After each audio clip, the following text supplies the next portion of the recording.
A very wise and handsome gentleman once said, "Gold, always believe in your soul. You've got the power to know you're indestructible." To paraphrase, build a gold farm. But before we do, let's take a little peek at some facts, shall we? Zombified piglins are the key to farming gold. When they die, they drop golden swords, gold nuggets, and on the rare occasion, gold ingots.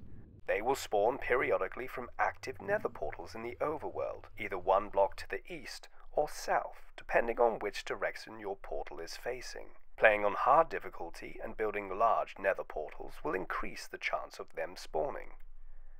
By repeatedly lighting and breaking a nether portal, you maximize the spawn rate. This is known as portal ticking. Facts out of the way, let us begin. Step 1. The portal.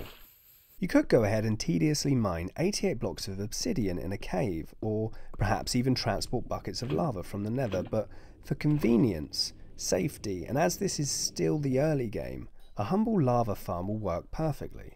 Simply contain lava on a solid block with pointed dripstone below it and a cauldron underneath. Next, we need to decide on a location. I personally would suggest a mountain as it will effortlessly disguise this monstrous farm. First and foremost, make sure you're facing either east or south, and then from floor level, scaffold up 22 blocks and then across to the side of the mountain. Dig in, turn around and dig down 23 blocks. Next, dig your escape tunnel one block up from the bottom. This will act as the centre of your portal. From the centre, dig 11 blocks horizontally. Empty a water bucket one block up and 3 blocks from the end, and then carefully empty lava buckets on the lower blocks to create obsidian. Repeat this on the opposite side. Fill in the centre to complete the portal base. Now, scaffold to the top of the portal frame and repeat the previous steps, but leave the centre block for now.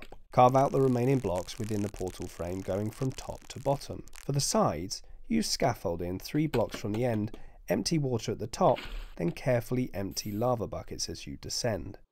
Fill in the top hole to complete the portal. Step 2. The kill chamber. Dig a 1 deep 2 high horizontal recess at the base of your portal. Starting at the right of the recess, dig 1 block down and 7 blocks along, then 2 blocks down and 7 blocks along, and finally 3 blocks down and 7 blocks along. Jump down to the lowest part of the recess and dig a 2 deep 3 high nook into the wall. Place a dirt block in the lower corner, replace the floor block in front of the dirt with a wall. Knock out a single block from the wall just above the dirt, and then place 2 buttons above the sunken wall like so. Go to the top of the portal, stand on the top left block and move 1 block diagonally. Dig down until you reach the dirt block. Empty a bucket of water where you just dug down. Return to the base and place kelp on the dirt block and bone meal until it reaches the top. Replace the dirt block with soul sand. From the central walkway, come 4 blocks back from the portal and dig 9 blocks into the wall on the side of the water elevator and place a torch. Empty a bucket of water at the highest point of the recess flowing down towards the water elevator and take a ride up. Dig a 2 high pathway 6 blocks towards the front of the portal and then 2 blocks towards the centre. Next, seal the chamber.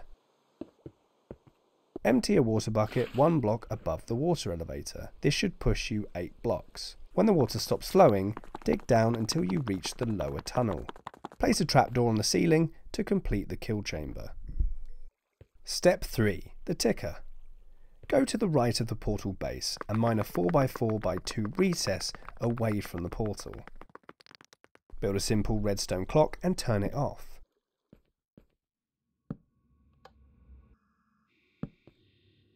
On the left, place an observer followed by a dispenser, and on the right, place a dispenser and some redstone dust.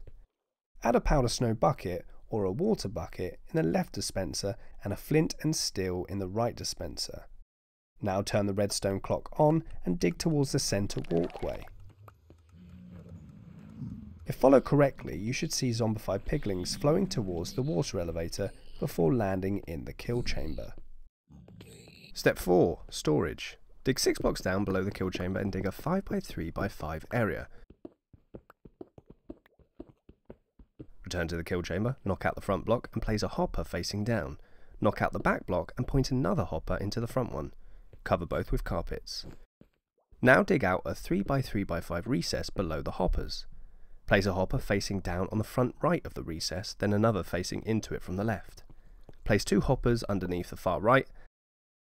Place a double chest on the floor and feed a hopper into the back left of it, and another on the top to complete the hopper line.